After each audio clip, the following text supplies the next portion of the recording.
Gimana? Ya, ini Mas. saya apa? Salah siji. Ya, siapa? Mbak Sulis sing daturi jemenan. Mongkrang-mangkring Meeting sekali. Yo.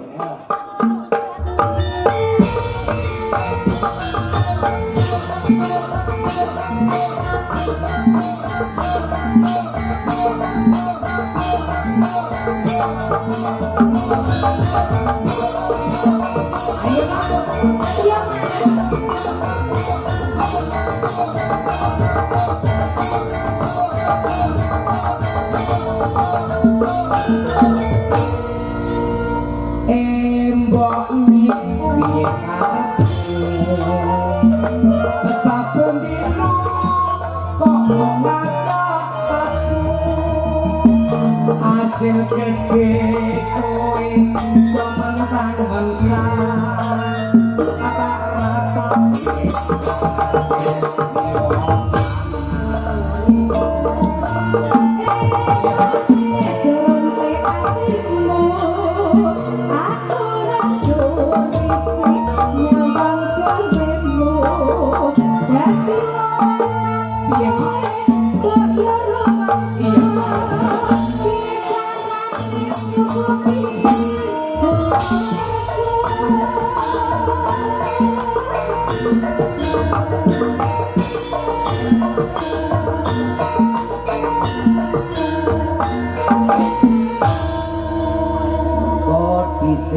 kowe aja dewek lagi aku usaha kowe tekan kono kene aku ngerti kowe duwe akan kowe lambemu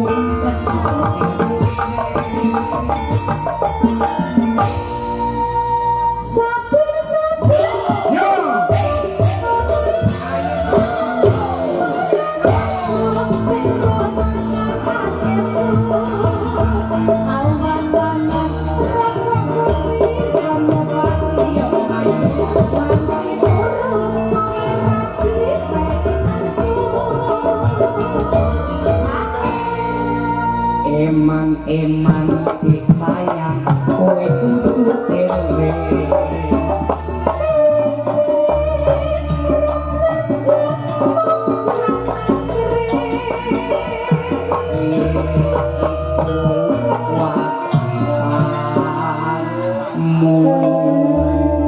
Jelasnya Mbak Sulis.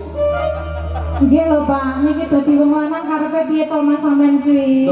lek usaha wis ora kurang-kurang wong ayu wis jokono jok ini asile endi? Pak aku njaluk kopi, njaluk gula, njaluk teh ora mbok kowe dhuwit. Tapi kowe saben bengi njaluk ngomong mongkrang, mangkring, mongkrang, mangkring, masamu. kuwi ngono wis kewajibanmu wong ayu Kewajiban ki apa ora ya kesel lho Mas, nek bendina mbok pangkring ngono kuwi ya sakit. wong wedok iki ngene inna woha ma'asobirin Artinya sekali merdeka tetap merdeka Kaya ngawur lho kowe iki. wong sabar iki kekasih Gusti Allah wong ayu Dadi aku kudu sabar. Iya. Ning aku duwe syarat lho Mas. apa no Ana duit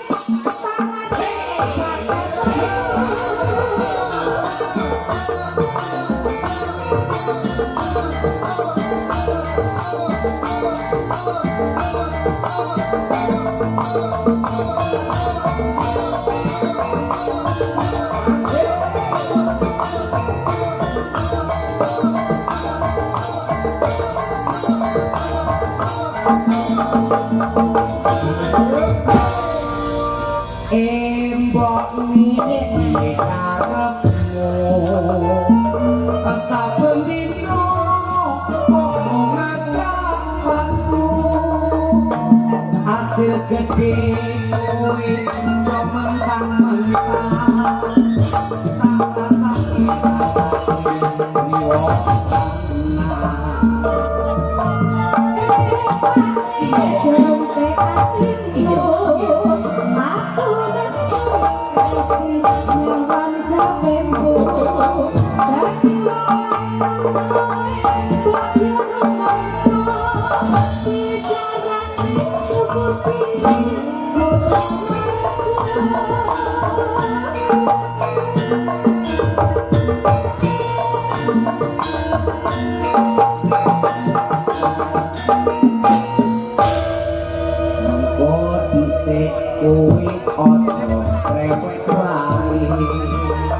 aku usaha wis tekan ono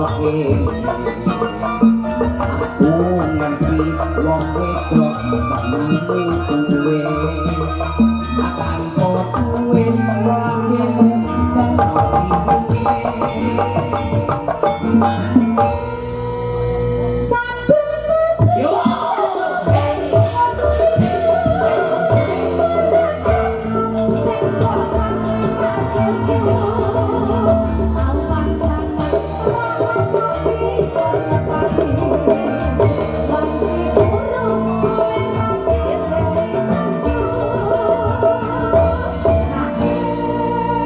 dan emang bisa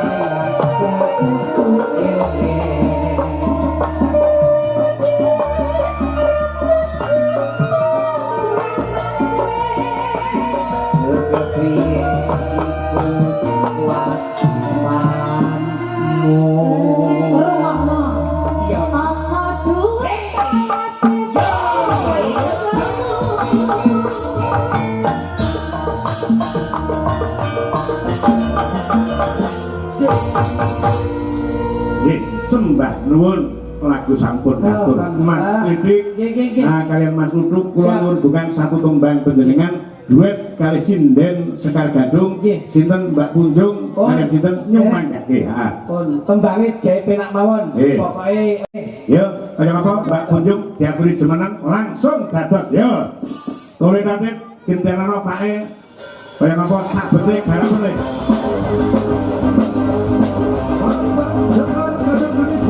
diaturke kanggo Mas Dwi Simono Korea Mas Taiwan singkat wonten Korea Mas Dwi juga Mas Dwi Anggora Kabupaten Bekasi Bapak Tulus di Kabupaten Pati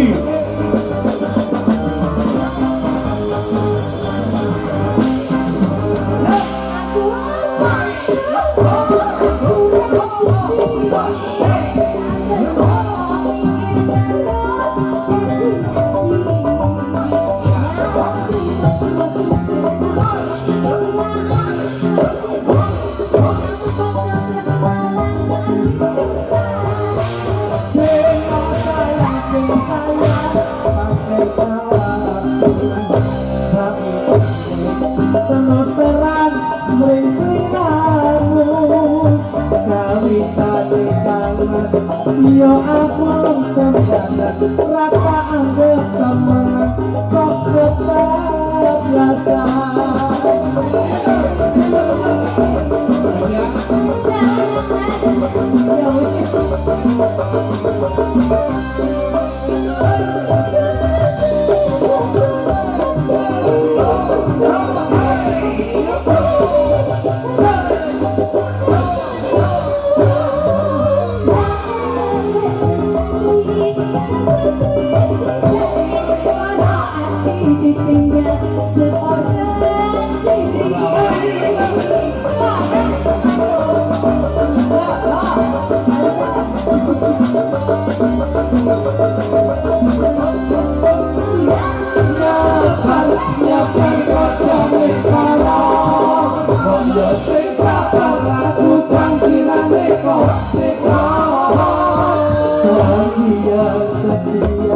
takkan pernah janjiku tulus bertanam dalam hati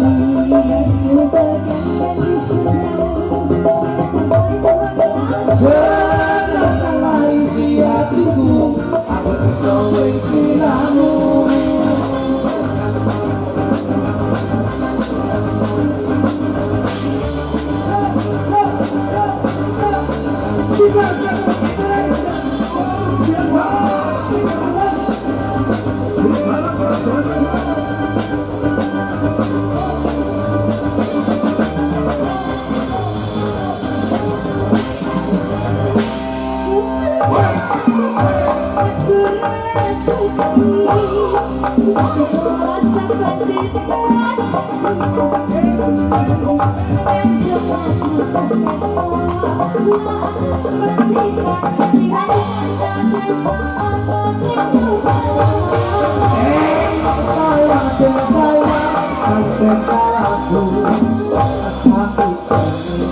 terus terang kangen yo amung seneng rata ketemenan kok tetap yang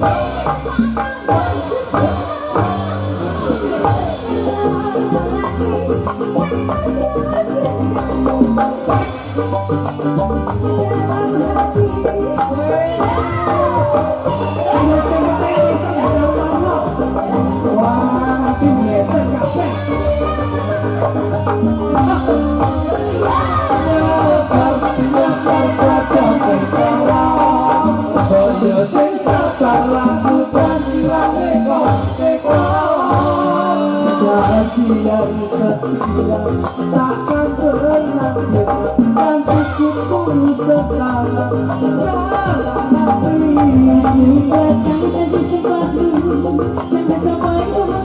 benarkah isi hatiku aku bisa mencintaimu.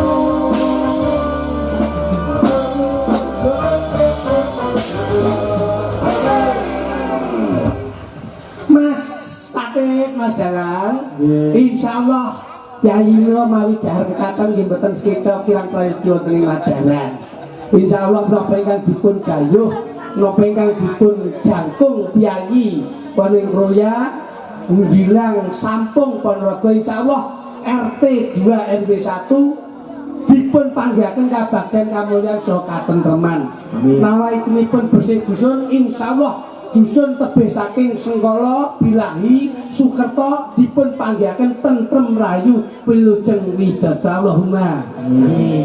Mbok beliau wonten kagem nyuwun pangapunten anggenipun